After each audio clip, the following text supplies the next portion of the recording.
And at a combative hearing on Capitol Hill yesterday, Attorney General Pam Bondi clashed repeatedly with Democrats. Facing a grilling on everything from weaponizing the Justice Department to the Jeffrey Epstein files, Bondi launched into personal attacks when accused of refusing to answer questions directly. Democratic Senator Adam Schiff summarized her deflections.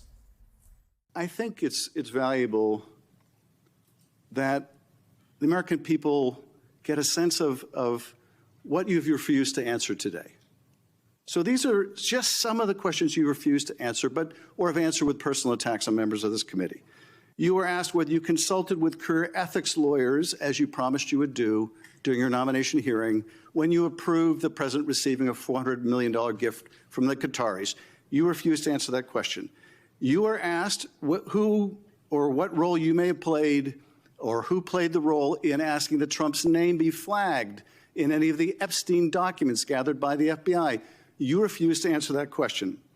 You were asked whether Holman kept the $50,000 bribe money. You refused to answer that question. You were asked whether Holman paid taxes on the $50,000 bribe money. You refused to answer that question. You were asked, did career prosecutors find insufficient evidence to charge James Comey? You refused to answer that question. You were asked, how are military strikes on these boats in the Caribbean legal? And you refused to even answer that question. You were asked, law degree, excuse me. You were asked, did you discuss indicting James Comey with the president? You refused to answer that question. You were asked, did you approve the firing of antitrust lawyers who disagreed with the Hewlett-Packard merger? You refused to answer that question. You were asked whether you support a restoration fund for violent insurrections who attacked the Capitol on January 6th. You refused to answer that question. You were asked whether you were firing career professionals, career prosecutors, just because they worked on January 6th investigations. You refused to answer that question. You were asked by my California colleague whether you believe government officials, like immigration officials, have to abide by court orders. You wouldn't even answer that question. This is supposed to be an oversight hearing. Oversight? Excuse me, you can attack me after my time is over. You've attacked all of us, including President Trump, for your entire career. You can attack me later, and I know you've got plenty of canned attacks. We've heard them all day today. Canned attacks on you? This is supposed to be... No one needs a canned attack on you. Regular order, Madam Chair. I'm trying to speak. This is supposed to be an oversight hearing of the Justice Department. And it comes in the wake of an indictment called for by the president of one of his enemies. This is supposed to be an oversight hearing, and it comes in the wake of revelations that a top administration official took $50,000 in a bag. One of the senators in that hearing, Senator Sheldon Whitehouse, will join us a little later this hour. But, Joe, on Department of Justice-related matters, first of all, we're a matter of minutes from James Comey, the former FBI director, his arraignment. And just a few moments ago, President Trump posted on Truth Social, I'll just read it, Chicago mayor should be in jail for failing to protect ICE officers. Governor Pritzker also. So again, there's no suggestion of any wrongdoing or crime committed here. These are political foes of the President of the United States. And now he is seemingly once again suggesting or ordering law enforcement to go after his political enemies. Wow. And again, just people that disagree with him on how to handle crime in Chicago. So again, this is, again, the pace is picking up. And we have, yesterday, you actually had a hearing, an oversight hearing, which happens. You see, I need to explain this for people in the White House who may not understand this. There are three separate and equal branches of government. Now, here's the deal. You're in the second branch. There's a reason it's the second branch, because the founders made Congress the first branch. It's the Article 1 branch. They have all the money, right? I know right now the Supreme Court's kind of gunking things up and not doing their job, but the first branch has all the money. They have the checkbook. And with that checkbook, they have oversight. And what happened yesterday was not an oversight hearing. It was somebody coming from the Article 2 branch and insulting members of the Article 1 branch for asking very basic, simple questions like, oh, I don't know. Is anybody in your administration taking $50,000 cash in a bag? Did you know anything about anybody in your administration taking $50,000 cash in a bag? We give you money, because we're the Article 1 branch. The money starts with us, Congress. So could you please give us some oversight on that? Could you give us some oversight at Madam Attorney General, since we fund, again, I don't know if the White House knows this or not, Congress funds justice. They fund the Justice Department. They pay their bills. Do you know that? Do you even know that? The Justice Department has its lights kept on by Congress. Now, John Kennedy yesterday, the Democrat from Louisiana, seemed to understand this when Donald Trump, the president of the United States, said, oh, we're just not going to pay people back pay.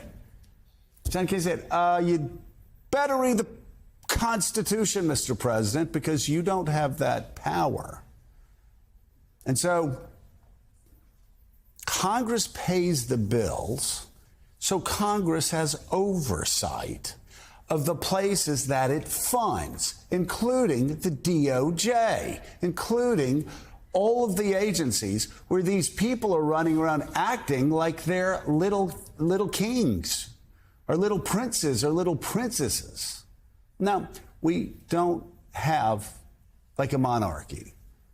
We have a constitutional republic, and there are three branches. And for the Attorney General to not answer any questions, but to literally come with canned insults, because there are a lot of questions that need to be asked. Like, for instance, did you ever speak to the President of the United States about arresting his political enemies? Because we all saw on social media that the President said, you need to arrest my political enemies, and you need to arrest my political enemies very quickly.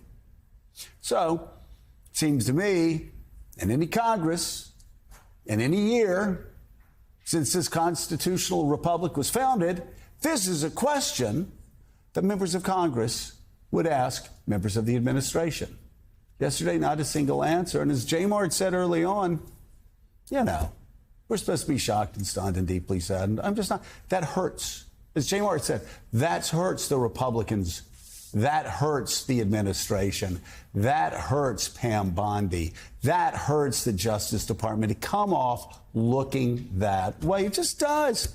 And now Donald Trump talking about arresting a mayor and arresting a governor, like, because he disagrees with him. How long is that list now of people that he said need to be arrested? And whatever happened to all the Republicans who said that Joe Biden, he weaponized the Justice Department, and, oh, we're not going to do this when we get into power.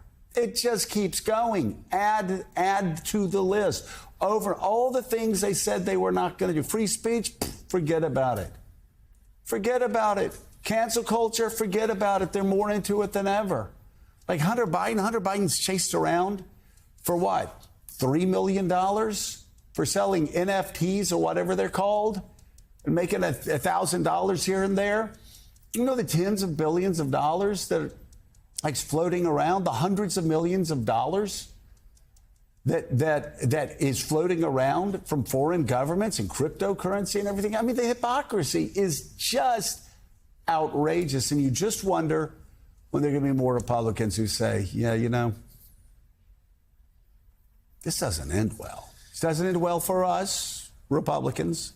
Doesn't end well for America. And again, I will say it again, I get so tired of telling people not to put their hands on hot stoves. They put their hands on hot stoves, they get burned, and then they go, oh my God, my hand hurts. You're setting precedents that an independent billionaire or a left-wing progressive who is power hungry will use to trample your freedoms when you're out of power. This is not hard, John.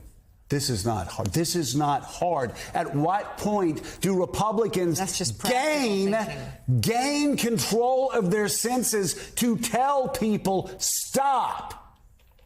Stop. You're setting precedents that will be used against Republicans in the years to come. Stop. But no, they want to go, oh, but look what Joe Biden did.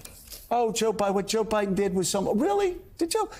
Let's just get the running tally, if we will, about what the Justice Department did under Merrick Garland, who, by the way, was constantly attacked by progressives for not weaponizing the Justice Department. Constantly. It's open. I mean, you can read the articles, you can read the columns, you can read the tweets. Merrick Garland should go after them. Why isn't he going after them? He's weak. And here they are. Now it's like, it's like a different person every day that he's going to arrest. Any Republican worried about, again, the precedent. What goes around comes around. Republicans are not only not stopping it, they're allowing it to accelerate right now. And we've had combative oversight hearings in the past. I'd argue we've never had one quite as disrespectful. Joining us now, one of those... Well, I mean, contemptuous. Just embarrassing. It was embarrassing. That's the thing. They want to shock us. School or something. They want to shock us. Let me just say, we are not shocked. You look stupid as shit. We are not shocked. I'm not allow that. You look dumb. You look like an idiot. We are not shocked by what you're doing. We're worried about the precedents that are being set for the future when they come after Republicans, when they come after independents, when they come after everyone, because they go, well, look at the precedent that was going on when Republicans were just sitting there keeping their mouths shut. Mm-hmm. We're not shocked. You do not shock us. We feel sorry for you because you're going to have to live with the political ramifications of this for years to come.